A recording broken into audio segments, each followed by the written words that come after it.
Hello everyone and welcome to my balcony garden. Today I'm going to share with you what I believe are 5 of the best and easiest herbs that you can grow in pots, and also, the most delicious, I should have said that. I've grown these herbs on my balcony for years. I've either sown them from seed or I bought them as plants. I'm growing them again this year, so let's meet the herbs. I'm going to start with the absolute beast of all herbs, in my opinion. It is sweet basil. My sweet basil seedlings are very small still, but I rubbed against one of the leaves yesterday and the smell is just unbelievable. Sweet basil is an aromatic, tender herb. It's incredibly popular and so delicious. I grow mine from seed every year. It's so easy to do.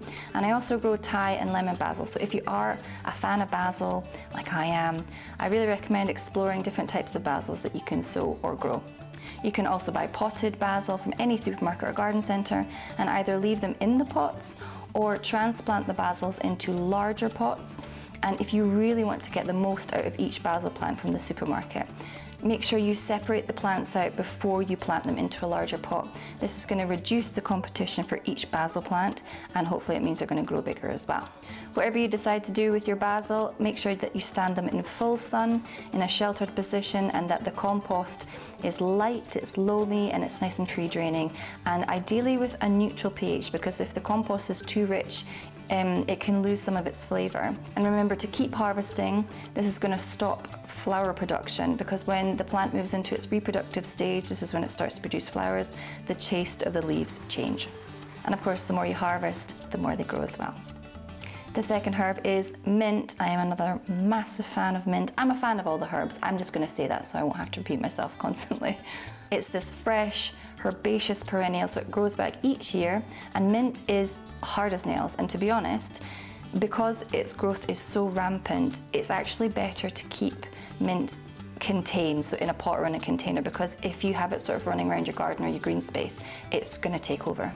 To propagate, it grows really well from cuttings taken in late spring, but you can also sow from seed, and like basil, it really likes a light, loamy compost with good drainage, and you can place them in full sun or partial shade and make sure that the soil stays nice and moist.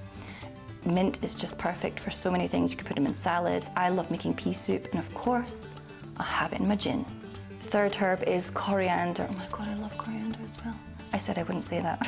Sorry, I can't help it, it's just so delicious. Coriander or cilantro is, again, it's so easy to grow from seed, and you can also repot it from a supermarket, just like with basil and mint. If you're growing coriander from seed, it's best to sow them directly into a pot and make sure that the compost is really rich and it's fertile and also free draining. The pot should ideally be at least 25 centimetres deep, as coriander has these really deep tap roots that grow down into the pots. It is a member of the carrot family, so you can imagine that it really likes to go down into the compost. And a little tip before you choose which variety you either want to sow or buy, depending on whether you're growing your coriander for its leaves or for its seeds, different varieties lend themselves better to whatever you're wanting to grow them for. So I would recommend doing a wee bit of research before you buy your coriander. Again, place it in full sun or partial shade. Keep the soil moist but not saturated.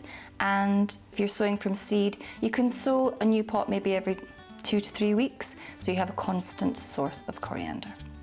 The next herb is chives, like these ones I sowed last year, and they lasted the winter and they're coming up again. Look at them. They're a really low maintenance perennial herb as well. They're in the same genus as the onion, but they have a less intense flavour than straight up onions, so they're great for seasoning salads or cooking or soups. Chives are also really good in ornamental gardening because they have these beautiful upright grass-like tubular leaves, and they really hold their shape as well. So if you contrast them maybe with a herb that's more delicate, something like dill, it's going to be really interesting for the eye.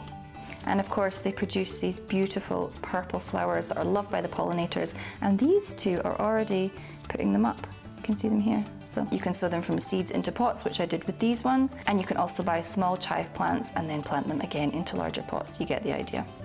Place them in full sun or partial shade with a lovely free draining and moist soil.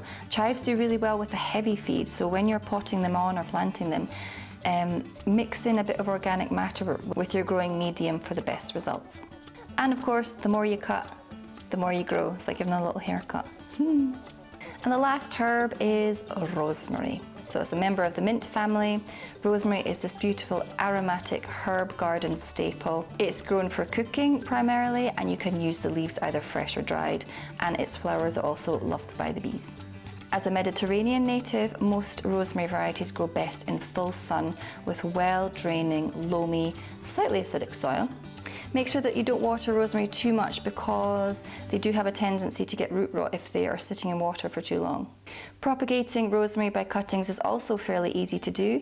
You just need to take a cutting from the tip of a stem, make sure the cutting is about 10 to 15 centimeters long. Best time to do this is after flowering, and you can root the cuttings into a really free draining compost. So those were my 5 easy herbs to grow in pots. Of course, I could go on. I could mention parsley, thyme, sage, dill, sorrel. The ones I mentioned in this video are the ones just I personally love the most, and I think that's the most important thing when you're growing plants, is to choose the ones that you really like, not what you see other people growing, and also to just enjoy them. I'm making a separate video on how to get the most out of your herb garden, so if you're interested in that, keep an eye out. I hope you're all staying safe and well. I send you all my good wishes, and I'll see you in the next video. Goodbye.